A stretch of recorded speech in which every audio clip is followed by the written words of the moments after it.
Mesdames, Messieurs, bonsoir et bienvenue à une nouvelle émission de Zoom Appalaches. Cette semaine, nous recevons M.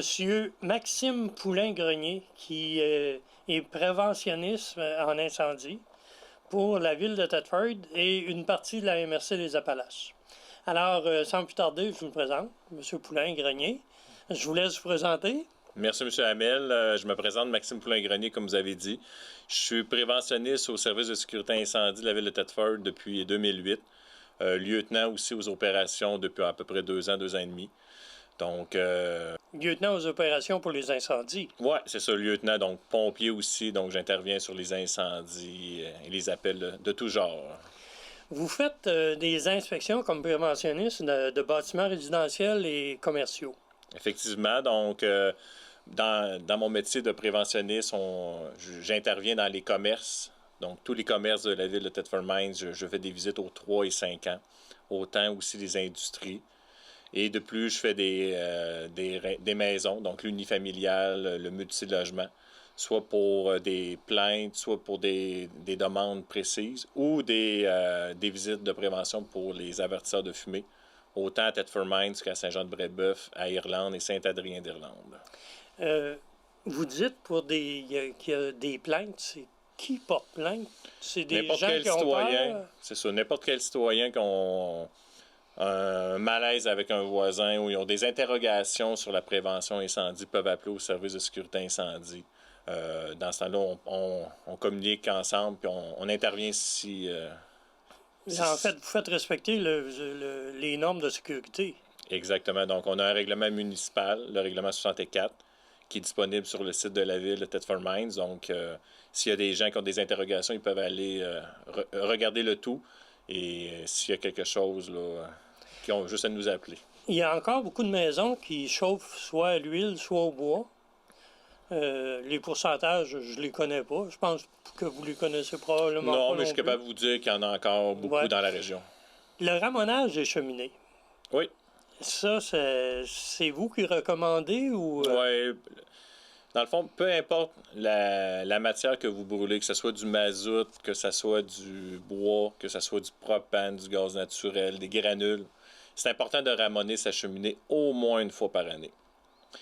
Juste vous donner un exemple, M. Hamel, un feu de cheminée, là, ça peut commencer avec juste l'épaisseur d'une feuille de papier. Donc, ce qui est très, très minime.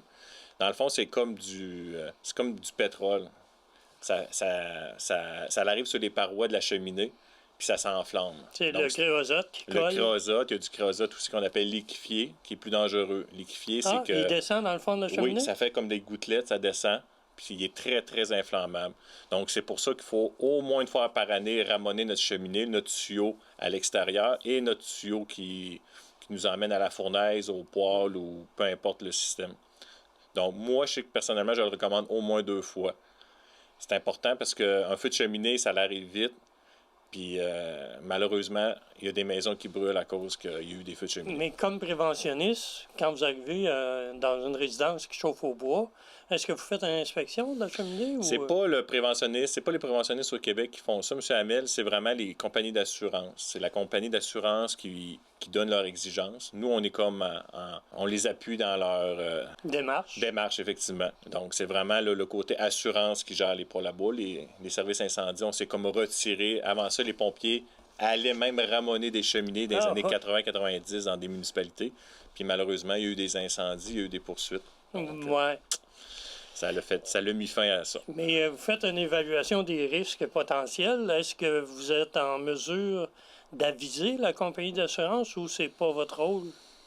Dans ma carrière, j'ai pas vraiment avisé de compagnie d'assurance. Je fais vraiment affaire avec le citoyen. S'il y a un danger autre, là, je pourrais peut-être intervenir sur peut-être d'autres facettes de mon règlement. OK. Mais j'interviens pas là, directement chez vous, votre foyer n'est pas conforme ou quoi que ce soit. Mais vous pouvez, dans vos rapports, noter qu'il y a un risque potentiel. S'il y a un risque potentiel, là, les pompiers vont me le dire. C'est le jugement. Oui, c'est ça, c'est le jugement, mais... Puis pour les matières dangereuses, là, c'est différent, par contre. Matières dangereuses, c'est plus que ce qui est les compagnies industrielles, les industries, les commerces, les garages. Souvent, dans ma réglementation, on demande que les gens mettent ça dans des armoires des armoires jaunes homologuées qui soient mis à la terre. Donc, il y a des techniques, tout ce qui est les bouteilles de gaz comprimé, il faut qu'ils soient attachés, chaînés avec une chaîne pour pas qu'ils tombent. Ensuite, quand c'est incombustible, quand il y a différentes bonbonnes incombustibles, il faut les séparer. Donc, c'est le côté là, matière dangereuse. OK. Dans votre rôle de préventionniste, concevoir des plans d'évacuation, ça fait partie de votre rôle, ça? Plan d'évacuation, j'en fais pas. On demande, dans le fond, les plans d'évacuation, c'est qu'on en demande un par étage dans les bâtiments. Donc, c'est vraiment des compagnies privées, des designers, architectes qui font la conception. Nous, on fait la vérification si tout est conforme. Des fois, il y a des compagnies qui peuvent aussi nous appeler. On va leur donner des modèles. Moi, j'ai des modèles en caserne qui peuvent faire par leurs dessinateurs ou autres employés. Donc, c'est vraiment dans le privé, là, ce côté-là. OK. Mais supposons que vous arrivez dans une résidence, mettons, de personnes âgées, une résidence privée de personnes âgées. Oui. Vous constatez que le plan d'évacuation, d'un, il n'est pas affiché. Il semble bien compliqué de partir du deuxième, descendre au premier. Il n'y a pas de sortie. Là, à moins de casser une fenêtre. Là, je vais intervenir. Là, vous intervenez. Donc, le plan, comme je l'avais dit préalablement, c'est qu'on vérifie. Donc, moi, je prends le plan d'intervention qui est mural, le plan d'évacuation, pardon. Donc, on vérifie si les gens, s'il est bien situé, s'il est bien conçu. Il faut qu'il soit affiché. Il faut qu'il soit affiché généralement aux issues de l'étage. Puis dans le Code national de prévention, c'est un par étage. Mais souvent, les gens, je demande qu'ils mettent à chaque issue de l'étage. OK. Puis ça collabore numéro 1. Mais bien des fois, les gens qui sont là comprennent plus ce plan-là. Comprennent plus, ben ça dépend. Quand c'est des résidences de personnes âgées autonomes, ça va quand même bien, mais si on va dans du non autonome ou semi-autonome, des fois, c'est plus pour les visiteurs ou pour les employés que pour la clientèle. Quand vous êtes dans une résidence de gens moins autonomes, est-ce que vous avez des exigences spéciales pour un plan d'évacuation? Pour le plan d'évacuation mural, non, mais eux, tous les foyers de personnes âgées ont des plans d'intervention. Ils ont des plans de mesures d'urgence. C'est des documents qui sont à l'entrée des bâtiments, qui ont des données à l'intérieur qui vont être utiles aux pompiers s'il y a une intervention à faire. Donc ça, c'est dans les exigences de les résidences de personnes âgées autonomes, semi-autonomes, non autonomes, CHSLD. Il y a des documents qui sont à notre disposition pour intervenir plus rapidement. OK. Fait qu'en rentrant, ils voient... En rentrant, on a une procédure avec chaque institution qui va nous permettre d'avoir des plans du bâtiment, d'avoir les numéros de contact à rejoindre, etc. Fait, dans le rôle du préventionniste, c'est de s'assurer que ces plans-là soient... Ça, je le vérifie aux 3 ans. Quand je rentre dans un édifice de ce genre, on vérifie que ça soit conforme. Vous avez aussi je ne sais pas si, comme préventionniste, c'est dans votre rôle, mais élaborer des programmes d'intervention d'urgence. Est-ce que vous avez ça dans votre... M. Hamel, de quel type? Peu importe le type. Je peux penser peut-être, mais ici, dans la région de Thetford, maintenant, c'est moins évident, mais il y avait des sites où il y avait des explosifs anciennement. Oui, là, il y en a un à Coleraine, c'est peut-être plus le côté mais ça ne s'applique pas à vous. Oui, pour la ville de Thetford, c'est plus peut-être mes gros bâtiments, là, peut-être les Granirex de ce monde ou les Biolab ou anciennement Oléotech qui est aujourd'hui... Oui, c'est vrai. Oui, moi aussi, j'ai le blanc, j'y leur ai parlé hier. Kimitech.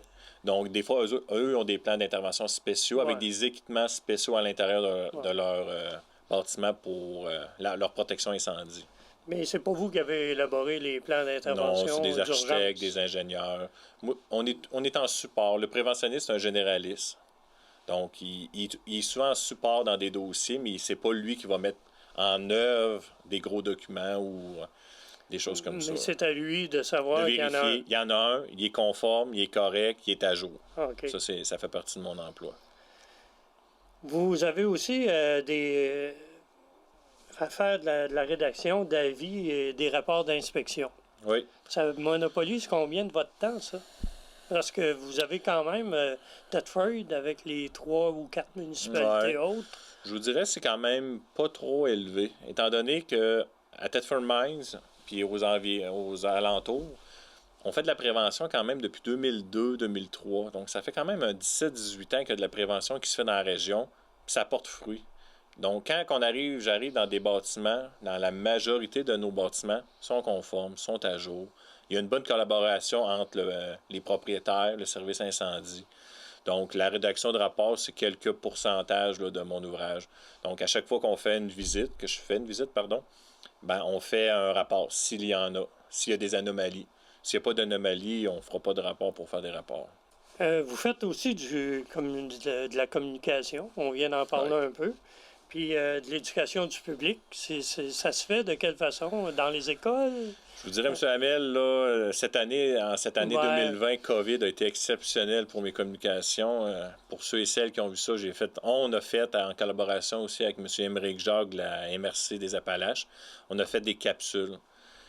Puis j'en ai fait que je pensais jamais faire dans ma vie. Donc j'ai été déguisé en super-héros, j'ai été dans une vidéo de Noël. Puis il y en a une particulièrement que j'ai aimée, c'est qu'on en a fait une pour les écoles. Donc on en a une qu'on a faite pour toutes les écoles de la MRC, en collaboration avec la MRC, qu'on a produit pour les exercices d'évacuation. Parce que M. Hamel, à chaque année, on fait un exercice d'évacuation dans les écoles depuis une vingtaine d'années à Thetford. Étant donné la COVID, on ne pouvait pas. Ouais. Autant la commission scolaire que nous autres, on ne voulait pas faire ça. Donc, on a créé une capsule, on a créé un vidéo d'une durée de 2 minutes 30, 3 minutes qui explique toutes les étapes de faire que les enfants doivent faire quand il y a une alarme incendie jusqu'à la sortie. Puis ça a été mis à la disposition de toutes les écoles, primaires et secondaires. Puis j'ai même d'autres MRC, puis j'ai le ministère de la Sécurité publique qui nous ont demandé d'avoir une copie de ça pour pouvoir le promouvoir dans un document. Okay, ça a été un franc succès. C'est des capsules qui ont été tournées par qui? Ça a été fait avec la collaboration des communications de la ville de Thetford. OK. Donc, avec la MRC, Service incendie, communication et certains autres partenariats. C'est présenté sur le site de la ville? Oui, c'est sur le site de la ville et beaucoup sur le Facebook de la ville de Thetford. On a accès là, à les 5-6 capsules que j'ai faites, là, autant sur les foyers extérieurs, la semaine de la prévention incendie, etc., etc. Donc, c'est des belles capsules qui ont été vues plusieurs fois. Oui, vous avez fait un relevé du nombre plusieurs milliers, plusieurs dizaines de milliers. Ah, c'est intéressant. Puis probablement pas juste dans la région ici. Non, ben, le vidéo que nous avons fait pour les exercices d'évacuation là, a été vu. Là, je sais qu'en Beauce, ils l'ont diffusé dans leurs écoles. Puis, comme je vous disais, le ministère de la Sécurité publique l'a mis dans un document provincial. Donc, d'après moi, ça a été vu à beaucoup d'endroits. Oui. La semaine de prévention des incendies, ça existe encore? Toujours. C'est dans quelle période? C'est souvent la première semaine d'octobre, dans ces eaux-là. À chaque année, ça change la première ou la deuxième. Donc, à chaque année, là, la semaine de prévention existe. On fait beaucoup de sensibilisation. Quand on est dans une année non-COVID, c'est différent puisqu'on fait des kiosques, on reçoit des enfants à la caserne. On fait depuis 4-5 ans la journée porte ouverte. La journée porte ouverte des pompiers à la caserne. C'est plus de 500-600 personnes qui viennent à chaque année. Donc, qui viennent visiter nos équipements. On fait un kiosque de prévention. Donc, ça aussi, c'est un grand succès, là, cette journée de porte ouverte. Ouais. La caserne, l'endroit où elle est située, c'est encore l'endroit idéal? C'est une des belles endroits à Thetford Mines. Mon opinion personnelle. Elle est bien située. Bien centrale. Bien centrale. On a toujours la caserne à Robertsonville. Aussi. Et la caserne de Black Lake. Donc, on a quand même 3 casernes sur un grand territoire. C'est toujours Thetford qui est en premier répondant? On a toujours 2 pompiers à la caserne de Thetford, 24 heures sur 24, 7 jours sur 7. Puis l'appel rentre là au départ? L'appel rentre toujours à caserne de Thetford, mais si l'appel a lieu vers le secteur Black Lake ou vers le secteur Robertson, les casernes attitrées vont sortir aussi. OK. Mais je vous dirais, les 3 casernes sortent. Mais les 2 pompiers en devoir, eux autres se rendent immédiatement? Ils se rendent sur les lieux. Pour une évaluation. Une évaluation, on commence à combattre. Parce qu'ils ne peuvent pas intervenir. Ça prend quand même 8 ou 10 pompiers. Oui, ça, c'est dans le schéma de couverture de risque. Là. Ouais. On voit que votre talent de maire ressort de ça. Ils peuvent commencer à intervenir. À 2 pompiers, on ne peut pas rentrer à l'intérieur d'une maison, on va dire un début d'incendie, mais ils peuvent être à l'extérieur, préparer les boyaux, commencer à alimenter le topon. Je vous dirais, à 2 pompiers, ils sont capables de faire beaucoup de choses. J'ai tout à fait par hasard, en préparant notre entrevue, Ben oui. j'ai découvert un petit article sur Maxime Poulain-Grenier, qui est préventionniste. Ça date de 2012. Vous êtes préventionniste depuis combien d'années? 2008 à Thetford, ouais. Et puis là, on parlait du déneigement des sorties d'urgence. Oui, Est-ce que vous faites encore ces... toujours. Une des parties importantes que je trouve du préventionnisme, c'est la sécurité des gens. Donc, les portes d'issue d'urgence, que ce soit chez vous, que ce soit votre porte patio, que ce soit dans une usine, dans un commerce, doit toujours être déneigé en tout temps. S'il arrive un incendie, il ne faut pas que tu arrives pour pousser une porte et que tu ne sois pas capable d'évacuer. Parce qu'un incendie, ça va extrêmement vite. Puis si on n'est pas capable de sortir d'un bâtiment, ça peut être très dangereux pour votre vie en cas d'incendie. Donc, les issues doivent toujours être déneigées, accessibles, pas mettre des choses en avant de la porte. L'issue, là, c'est très important à déneiger. Puis tant qu'à parler de déneigement, M. Hamel, c'est important aussi de déneiger pour les commerces, les industries, les entrées de gaz naturel. Oui, c'est vrai. Parce que depuis plusieurs années, on a le gaz naturel qui est arrivé à Thetford. Puis des fois, les gens oublient de déneiger ça. Puis c'est important parce qu'il y a une petite valve qui est rouge, qui est à peu près à 1 pied, entre 6 et 12 pouces du sol. Puis la valve rouge-là permet aux pompiers de fermer toute l'entrée de gaz naturel dans le bâtiment. Donc, s'il arrive un incendie, il faut qu'on envoie des pompiers fermer cette valve-là quand même en premier Ouais. pour pouvoir pénétrer à l'intérieur et aller faire notre job. Mais les endroits où il y a du gaz naturel doivent être identifiés. Identifier avec la neige aujourd'hui. Non, là, non, mais pas dans ce sens-là, mais quand les pompiers savent qu'ils ont une intervention à telle adresse. à telle adresse, ils savent qu'à cette adresse-là, ils ont un chauffage au gaz. Pas systématiquement. Non. Je vous dirais quand même oui, mais c'est vraiment avec COCA, la centrale 911, qu'on leur donne des données. Mais des fois, nos données ne sont pas toujours à jour. Donc, des fois, un bâtiment pourrait avoir été branché cette année, puis on n'est pas au courant. OK. Donc, c'est toujours important qu'elle soit déneigée avec des protecteurs en avant pour les camions, là. Ouais, C'est quand même du gaz naturel qui rentre dans le bâtiment, là. Mais il n'y a pas une obligation formelle pour les gens qui font... Pour l'identification? Ouais. Non. À ma connaissance, il n'y a pas d'identification comme que je pourrais, admettons, exiger pour des entrées de gicleurs, par exemple. C'est vraiment régi par leur association ou OK. leur... Ouais, ben c'est toujours un plombier qui fait l'entrée. Oui, c'est ça, Alors, les plombiers lui, il a probablement sont l'obligation accrédités, de... sont accrédités, mais à ma connaissance, il n'y a pas d'exigence pour mettre des pancartes. Puis cette petite ce petit truc rouge-là, Ouais. ça doit pas être facile de... Non, on a l'outil. Ça prend C'est un outil ouais. vraiment que le pompier va utiliser une clé. On OK. va fermer l'entrée. Ça me permet de dire qu'il n'y a plus d'entrée, il n'y a plus de gaz naturel qui va rentrer dans le bâtiment. Parce que, comme vous pouvez peut-être savoir, gaz naturel, feu, c'est pas des bons amis. On a vu particulièrement dans la région de Sherbrooke, souvent des édifices... c'est du gaz naturel. Okay, Que ce soit du gaz, du propane ou quoi que ce soit, c'est extrêmement Vous explosif. faites les résidences personnes âgées aussi, les RPA. Oui. Ça doit être plus compliqué avec les nouvelles qui ont été bâties ici avec 6 ou 7 étages. Oui, on appelle ça des BGH. C'est pas plus compliqué pour nous. On utilise des façons de faire différentes, des techniques, des tactiques différentes pour intervenir. Puis souvent, les bâtiments, plus sont gros, plus sont incombustibles, sont giclés automatiquement. Ouais, ont des portes de coupe-feu, ils ont des... Des constructions récentes. Hein? C'est ça, c'est très récent. On n'est pas comme à Montréal, que j'ai déjà vu à ma connaissance, un 22 étages en bois avec des personnes âgées dedans. C'est pas le même principe. Non. Nous, notre ville est jeune pour ce type de bâtiment-là. Puis c'est très sécuritaire, peu importe lequel. Puis vous faites aussi les CHSLD. Oui, CHSLD, là, à Thetford, on en a 3-4. Il y en a un à Black Lake. Black Lake, Marcotte, Saint-Joseph, il y en a, c'est sûr, il y en a quelques-uns, sont tous giclés. Puis ils ont un préventionniste, pour votre information, M. Hamel, à l'hôpital, qui est M. Steve Tanguay. Donc, celui-là, ce monsieur-là, pardon, il s'occupe juste de ces bâtiments à l'année. Donc, c'est une bonne chose. Vous y allez quand même? Oui.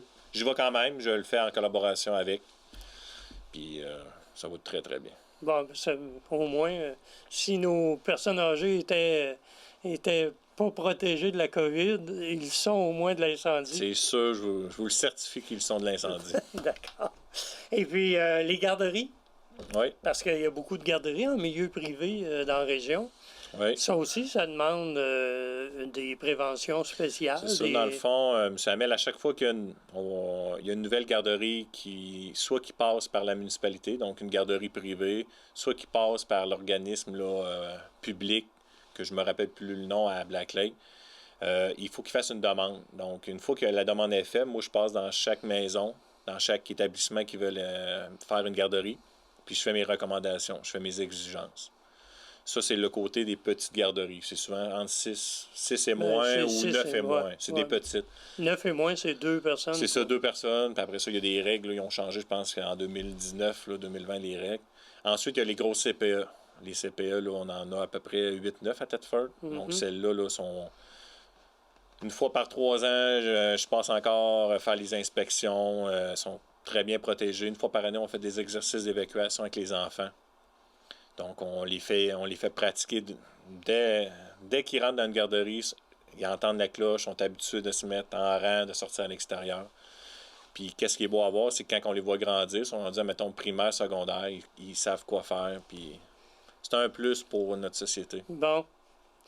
Alors, c'est un peu tout le temps qu'il nous reste. Avez-vous je sais pas, des messages particuliers? J'en ai une pour vous, M. Hamel.